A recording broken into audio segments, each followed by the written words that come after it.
All right, so 3 mega trends in data today. Data mesh, modern data stack, and data fabric. We'll spend a little bit more time defining what they are, what they mean, why they're important, why they're happening in a little bit.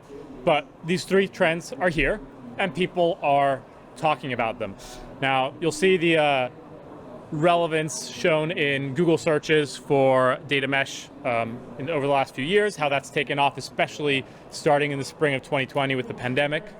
You'll see how publishers or different publications are talking about it. And I particularly like the quote that says, to put it mildly, if you work in technology, you won't be able to escape the data mesh area. And if you walk around to any of the stalls here, that holds true. I did my own little Google searching yesterday, or went through the program. 22 of the sessions at this conference talk about the data mesh. So everyone is talking about it. When it comes to the modern data stack, every venture capitalist and vendor is talking about it. Modern data stack does come from the kind of seminal paper and blog post that Andreessen Horowitz put out a few years back. Others, like Sapphire Ventures, have kind of come up with their own ecosystem maps, really based on blueprints. And then, of course, all the vendors that are part of the modern data stack or would like to be a part of the modern data stack have all been talking about it and publishing their best practices, the documentation, and how they play a role in this. The data fabric originates with Gartner. Talk a little bit more about that later. But if you look at the 2021 hype cycle for data management, and for those that are not familiar with the hype cycle, it's essentially Gartner's mapping of the maturity, awareness, adoption, and social relevance of some of the technologies out in space. So in particular for data management, data fabric is right at the peak of the hype cycle. It's being talked about the most. The expectations are the highest for it. Will probably come down in the future, but it is kind of at the peak relevance for that term, or has been very recently. And more importantly than vendors and venture capitalists and publications talking about it, our own research with our customers has kind of validated the interest in these areas. So we went and surveyed our customers, or at least a sample of them, and talked about how likely their company is to embrace the data mesh or data fabric approach to data management and analytics. And you'll see that to about almost 50% in some cases of our customers are planning on or have already started their journey towards embracing these particular approaches. There are some regional differences in data mesh and data fabric. The UK seems to be particularly leaning in towards the data mesh, whereas data fabric, maybe due to the relevance of Gartner and some of the other areas, has kind of come out on top over there. But I'm sure this landscape will continue to change quite rapidly. The trends of adoption will continue to change and continue to affect our enterprises, customers, as they try to roll this out and figure out how does this fit into our goals and our needs going forward. So let's go into a little bit more detail into each of these megatrends. What are they? Where did they come from? So we can understand a little bit more about that. What are the core concepts behind each one? And really, how does it impact the data intelligence market? And the data intelligence market is the market that Alation is a part of, focused on cataloging and governance and providing intelligence across the business for the data that exists today. So the data mesh. Data mesh actually comes out of ThoughtWorks, a consultant I believe has a stand here at the conference. And it really is an analytical data architecture and operating model where data is treated as a product and is owned by those teams and those people that are most intimately aware of that data, that use it on a day-to-day basis and know it the best in the organization because they consume it. So it changes that paradigm towards data as a product. And it's really applying some of the principles of software engineering and learnings to build a product-led solution for the enterprise to start publishing these products and making them available to the organization. There are a number of different ways it's been adopted and proponents. So ThoughtWorks came up with it. Other vendors have obviously embraced the movement, and many customers of those vendors have also embraced the movement. And it has become this movement towards decentralization and capturing how do we actually achieve that in a way that is scalable for the organization, with 4 principles really at the core of it. The domain ownership we just talked about, using data as a product that people can consume and understand, the self-service data platforms being available to everyone in the organization, and the federated governance around that to really start giving you the ability to manage this distributed or decentralized world where data is a product that is being served up and provided to these consumers that can have self-service access. So there are challenges to that. If we're moving towards product thinking and having roles like data product managers that manage that, and they are really geared towards providing consumption to a narrow part of the business to start and provide that value quickly in those different domains, there are going to be challenges around the governance and support for this, because every area is going to have their own particular needs, their own particular language. How do we ensure some level of alignment and matching of governance standards that apply to an organization as a whole? And even though you might have an individual business seat in a particular area, you may still need to hit a certain governance standard across the board. So how do we start piecing that back together? And of course, that's where the data intelligence space really comes into play. From a data intelligence point of view, we really need to provide a single pane of glass, a metadata layer that overlays across these different domains, not only for governance, but also to start reassembling this world that is now quite segmented and fragmented in a way that others across the organization can leverage. Because the last thing we want is to go back to silos that are inaccessible, locked up, have their own language and culture around data that diverges fundamentally from what everyone else is doing and limits the ability to leverage data as a whole for the organization. We want to favor that cross-pollination of ideas, of data across the board. And in that world, we're obviously going to have to apply that governance and control to some extent, while still enabling this decentralized ownership and giving people the autonomy to manage data as they see fit within these bounds. So the data intelligence market has to provide that overarching layer and bring it all together. And this doesn't come from nowhere. There are, of course, many different underlying trends in the data world leading to data mesh. But if you think about just the scattered sources across hybrid cloud environments, on-prem cloud, you have a workforce that is increasingly distributed and doesn't get to spend as much time together in an office sharing. So how do we still leverage and give them ownership in different parts of the business across all these different data sources, while then piecing it back together? That's the data mesh. The modern data stack has a completely different origin story to the data mesh. The modern data stack, as I mentioned earlier, starts with this paper or blog post that Andreessen Horowitz put out after going going to a series of practitioners, going to different enterprises that they've obviously worked with, and surveying them on what their technology stack looks like today and what would it look like if they were to redo it from scratch with all the learnings that they put together. And what's fundamentally come out of that is that there are different kinds of stacks, and there's a tension between the BI-led stack, which is very data warehouse focused and leads to that analytical output, and a more operational side, in particular when it comes to producing and implementing models for data science. And they have very different technologies that they've tended to adopt for different use cases, and they have kind of bifurcated internally in many organizations if they're at that size. But with the proliferation of applications when it comes to data in an organization, there is a certain level of confusion around what should be used in what case, and Andreessen Horowitz was essentially parsing out what this landscape looks like and produced different blueprints for different use cases. If companies have a smaller budget and are BI focused, they might go with one blueprint or projection. If they are trying to do both and have enough budget, they want to do the data science and the modeling and operationalizing all of that. There's a hybrid approach, and then there's a more data science focused one. So it is kind of building these blueprints. And of course, a lot of vendors in the space that fit into these blueprints, whether it's DBT or Databricks or Fivetran or Monte Carlo, they've all kind of come together and represented their portion of the modern data stack, and everyone else is trying to explain where they fit into these different blueprints to make it as easy as possible for organizations to adopt best-of-breed technology for very specialized needs in the data world, depending on the outcome an organization is looking to drive.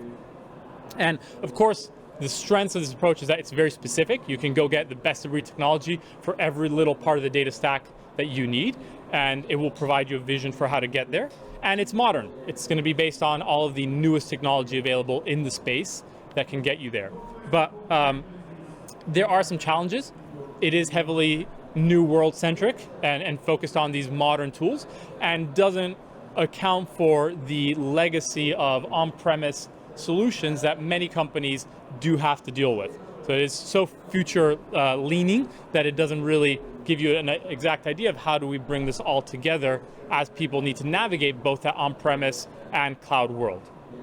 And in having this fragmented landscape of tooling and people and data, you also end up underplaying and underinvesting in the discovery and governance across all of that. Because you, just like in the data mesh we talked about, silos and governance potentially occurring around the different domains, here you can have that with the tooling. You may have different tools that serve different needs, even within data science, for example, and create lack of visibility across them. Each team uses only the portion that they know about and doesn't see what's happening in other areas. So that single pane of glass issue we talked about earlier applies equally to the modern data stack. And needing to kind of provide that is where data intelligence comes into play again. Giving this single view of what exists, even with the new classes of information that come to be in the modern data stack as you have more tools. Whether it's data pipelines or models and all these other things, we still need to have that visibility and governance across all of those, even though they might be in a smaller point solution that's being used. So providing that visibility tends to be the role of data intelligence there, along with the governance. And the underlying trend here is just that explosion of specialized tools that is happening to meet the very specific needs for different kinds of companies and different personas within the company. So all of that comes together to kind of generate the modern data stack as we know it. The data fabric is, again, fairly different from the previous two. The data fabric is really a reference model. It is not a solution. You don't buy a data fabric. And it's really a design concept that kind of serves as this integrated layer, the fabric itself, of data and processes and all these things that are happening around the data in an organization. And it focuses on this continuous utilization across the business, using metadata as not just a passive element in the stack, but an active one that will be interoperable and bringing and automating, allowing you to automate things across the organization in a very active way. And as I mentioned, it comes from Gartner. Gartner's pushed this very early on. Their customers have generally adopted it. And it's strong in that it's simple. It is a reference model. It's easy to start wrapping your head around the different components of that, which will include the active metadata management and data ownership and all these other elements that are part of that integration and so on. But at the same time, the simplicity of the model also means that then you have to go and put something together to match it. And there's no one-size-fits-all approach. There's no one tool that does it all. Gartner talks about being able to find some solutions that may do 60, 70% of it. The rest you might end up building in a homegrown solution, or you might find other tools to kind of match the rest of it. But it's more about creating this integrated layer across on-prem or cloud. It doesn't discriminate based on where that information is. It's just about providing that integrated layer that is easier to navigate and to automate on top of, because there's a seamless vision across it. And it does, I think, when it comes to the data intelligence market, and Gartner will kind of attest to this as well, it emphasizes the importance of metadata. The metadata is key to providing that data fabric. Without good metadata, without metadata that's being curated and being developed, it's almost impossible to have this integrated fabric where people and processes can integrate in at any point in the fabric and get the most out of it. So the data intelligence, the data catalog, is going to be providing a lot of that metadata, whether they generate it themselves or they are bringing it in from other places, to provide a single source of reference for all of those different elements of the data fabric and bringing it together. And it manages and merges, if you will, the new world and the old world as the shift happens. I think most organizations are not going from the old world to the new world in one day, probably not in 1 year. So how do we progressively, without disruption, start transitioning from one place to another? Well, with this operating model, this reference model, you can start managing that within a single plane of metadata, regardless of where it sits. And of course, a lot of the same trends underlying the data mesh apply here. You have those scattered sources across hybrid cloud, on-prem, in various places, and you have this massive variety of information assets that exist and are not always leveraged to their fullest in an organization to inform as many processes as possible to start building some of the automation that can exist in the organization. We've covered the data fabric, and you'll notice that kind of these three mega trends we've talked about all are about embracing decentralization and the fact that we can't or we don't have everything in one single place. And those different underlying trends we talked about are pushing that decentralization. So regardless of the approach you choose, and I would also add that none of these approaches are completely binary in their implementation. They're going to be degrees based on your organization. You're generally doing that in response to the distributed workforce that is happening, the various data sources on-premise in the cloud, all the tools that exist and you're trying to get the most out of, and the variety of information assets that you want to start capturing and sharing and governing across the organization with these global regulations that are coming into play that need to be matched, need to be met in the organization, regardless of how fragmented you are as an operation. So that decentralization is happening, is leading to all these different megatrends. And you can obviously come up with many explanations for why the decentralization is happening. But if we look at why centralization was happening in the first place with the big movement towards data warehouses, 20 or even more so years ago, it was supposed to be something fairly neat and tidy, where we model the business needs in a data warehouse and people can go in and report on top of that, build their BI tools, build their BI dashboards, they add their analysis and move from there. In reality, decentralization didn't end up looking quite like that. You end up with different parts of the business and having very different needs. You quickly had data marts popping up. You have different kinds of transformations happening. Outside of that, you have Excel, which is going to be in every organization, and people pull the data out of anywhere. They do what they want with it. So it's not a neat and tidy picture. You ended up with a lot of bottlenecks happening around the data warehouse, and the business wouldn't or couldn't wait as long as they were being told to have a new dashboard built, get an answer, so they found other ways. And it created this additional fragmentation in the landscape. So we love centralization for many reasons, right? Thought centralization is going to help with discovery. It's going to be easier to find everything we have if it's in one single place. That's where everyone's going to go. They're going to get the answers to their data in that one place. We thought control is going to be much easier.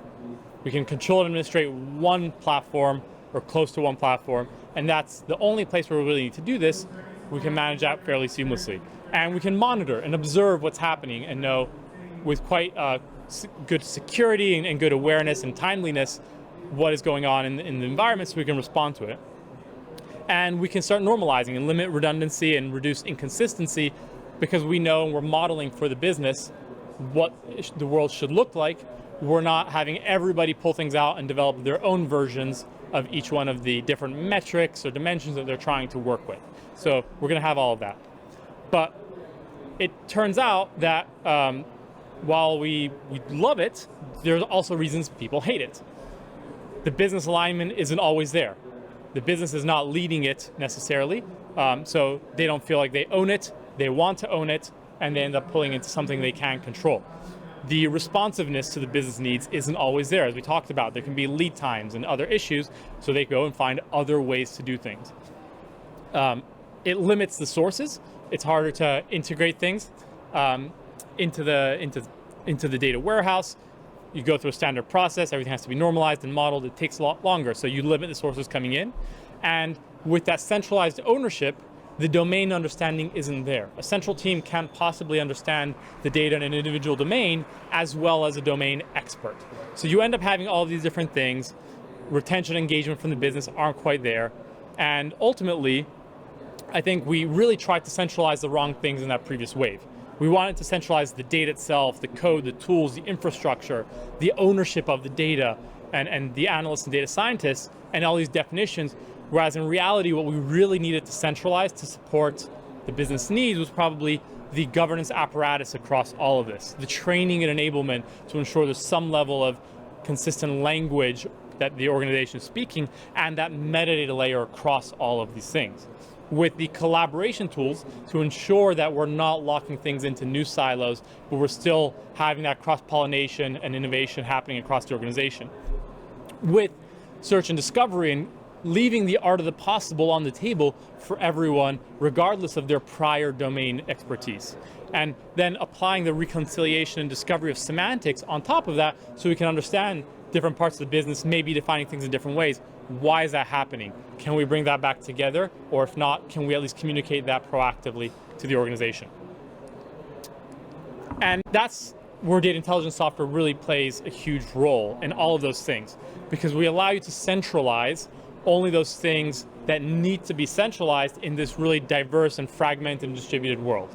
So the data can stay where it is, the ownership can stay where it is, but we can start bringing together the key elements that will allow you to deliver on this decentralized world we're trying to operate within and provide the value that the business is looking for at the same time. And if we think about how the data intelligence software actually operates within this, we're really putting the pieces back together.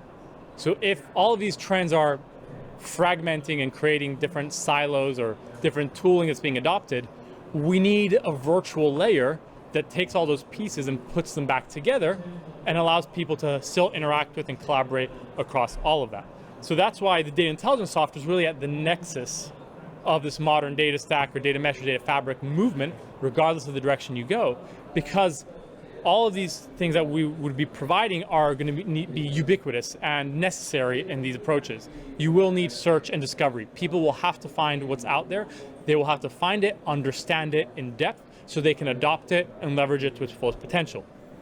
And you're going to want to make sure that there's trust. If somebody from the business is consuming a report from another part, you show up to a meeting and they're defining revenue and you see a number that you don't really think looks right, you have no idea how they've defined it, you're not really going to trust it. And that's going to cause a breakdown across the organization. So that reconciliation and visibility into what other people are doing and defining plays a key role, regardless of the domain ownership.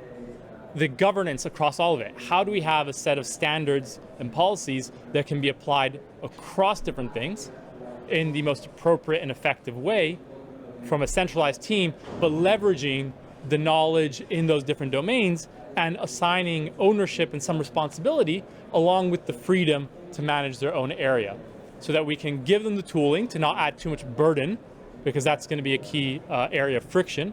We want to give them the right tooling, but we also want to have the visibility and even a data-driven approach to that to monitor, report on what are different people doing across the business in their own areas, so we can introduce some best practices. We can provide coaching and enablement and training across this and favor collaboration across the different parts of the business. And in doing so, make sure that we're engaging all of those different stakeholders along the way so that we can build a data culture across that organization while still giving them the autonomy they need as well. So if we kind of place those different trends we talked about together, they ultimately lead to this data intelligence software as being the unifying layer across all of that. And as we wrap up, just the moral of the story here, we years ago went on a quest to find a single source of truth, the one place that was going to answer every question and make it very easy to do that. And we thought that meant a single source of data that everybody would go to. But really, the kind of Achilles heel of the centralized architecture is moving away from that business alignment and centralizing some of those things. So, and that is a sine qua non factor, a factor without which nothing else really matters, right? If we don't have the business alignment, the business will find a way to get data, some other form, which you'll probably like even less. So that's why we've kind of moved towards this. And that's led towards this broader acceptance and embracing of a decentralized architecture with all of the things that entails. So ultimately, that single layer that's going to provide data intelligence across this, allow for that diversity and distribution, but still bring it all back together, is going to be that data intelligence layer for you. So we went searching for the single source of truth. We thought that's what we needed, but really the single source of reference that brings it all back together and gives you one place to go find out about the data, about the processes, the ownership in a single location without having to know ahead of time where you're going, the people that you need to interact with, is really what you need and what you want. That wraps up the presentation for today. If you want to continue the conversation, we're at stand 342. We do have a few minutes for questions, if you'd like, and if you do want to ask a question, please put your hand up.